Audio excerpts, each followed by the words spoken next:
जय श्री राम दोस्तों। आज हम बात करेंगे कि क्या आर्टिकलशिप करनी इम्पोर्टेंट है एंड क्या बिग 4 से या बिग 5 से ही आर्टिकलशिप करनी इम्पोर्टेंट है। इन दोनों टॉपिक्स के ऊपर टॉपिक नंबर 1, क्या आर्टिकलशिप करनी ज़रूरी है या नहीं। ट्रस्ट में आर्टिकलशिप एक बहुत इंपॉर्टेंट फेज़ है सीए करियर का, एक सीए की जर्नी का। उसमें आप बहुत कुछ सीखते हैं एंड वो प्रैक्टिकल नॉलेज जो आप सीखते हैं आर्टिकलशिप के अंदर वो आपको सीए एग्जाम्स में भी मदद करती है, क्योंकि आजकल ऑब्वियसली प्रैक्टिकल क्वेश्चंस ज़्यादा आते हैं, स्पेशली ऑडिट के अंदर, टैक्स के अंदर, अकाउंटेंसी के अंदर। आपको वो जो प्रैक्टिकल नॉलेजेस आप क्लाइंट्स पे अप्लाई करते हैं, सीखते हैं ड्यूरिंग आर्टिकलशिप, वो आपको एग्जाम्स में भी मदद करती है। इसलिए आर्टिकलशिप बहुत ज़रूरी है, हमें डमी नहीं करनी है, हमें आर्टिकलशिप करनी है। दूसरा क्वेश्चन आता है कि क्या हमें सिर्फ बिग 4 या बिग 5 से ही आर्टिकलशिप करनी है। बच्चों के माइंड में होता है कि अगर हमें बिग 4 या बिग 5 में आर्टिकलशिप नहीं मिली तो हमारा करियर ख़त्म हो जाएगा, हम आगे कैसे बढ़ेंगे। ये सिर्फ एक मिथ है, ट्रस्ट मी।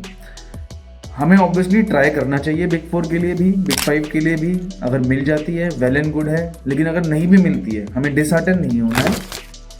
अच्छी खासी मिड साइज इंडियन फर्म्स में भी आर्टिकलशिप की जा सकती है। इनफैक्ट वहाँ आपको और अपॉर्चुनिटी मिलती है मल्टीपल एरियाज़ में काम करने की। एग्जाम्पल, अगर आप किसी बिग 4 या बिग 5 में काम कर रहे हैं और आप ऑडिट में हैं तो आपको सिर्फ ऑडिट की नॉलेज मिलेगी। लेकिन अगर आप किसी मिड साइज फर्म में हैं, वहाँ आपको internal audit, tax audit, personal income tax returns, इन सब की नॉलेज भी मिलेगी, जिससे आपको पता चलेगा कि आपने सारे फ्लेवर्स देख लिए हैं कि क्या क्या काम होता है एक सीए का। देन यू कैन चूज कि आपको अपना करियर कहाँ बिल्ड करना है। That is critical. लेकिन हाँ, आर्टिकलशिप करनी बहुत ज़रूरी है और आपको अपना 100% देना है उस टाइम पीरियड के अंदर। और इनफैक्ट मिड साइज फर्म में आर्टिकलशिप करने का एक फ़ायदा और भी है कि आपको वहाँ पे ज़्यादा रिस्पॉन्सिबिलिटीज़ दी जाती हैं, क्योंकि वहाँ स्टाफ कम होता है। तो आपको जब बिग 4 में, अगर आप, मेरी खुद की आर्टिकलशिप ग्रैंड थॉर्टन से है, अगर आप किसी बड़ी फर्म में आर्टिकलशिप करते हैं तो शुरू में आपको 1-2 साल सिर्फ 1-2 एरियाज़ दे दिए जाएंगे कि आप एक ऑडिट करने गए, वहाँ आपको सिर्फ कैश एंड बैंक दे दिया, आपको क्रिटिकल एरियाज़ नहीं दिए जाएंगे, क्योंकि वहाँ टीम्स बड़ी होती हैं, कॉम्प्लेक्स ज़्यादा असाइनमेंट्स होते हैं। तो आर्टिकलशिप में नॉर्मली उतने कॉम्प्लेक्स एरियाज़ नहीं दिए जाते हैं जहाँ पे जजमेंट्स इन्वॉल्व हो।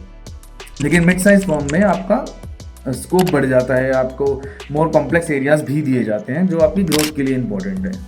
सो देयरफॉर आर्टिकलशिप करनी है, ट्राई करना है। बिग 4 अच्छी फर्म से हो जाए, नहीं भी हो तो डिसहार्टन नहीं होना है। Big size firm is also good and then post qualification you can anyways always try to get a first job in Big 4 or Big 5. That will also help in boost your career. Thank you.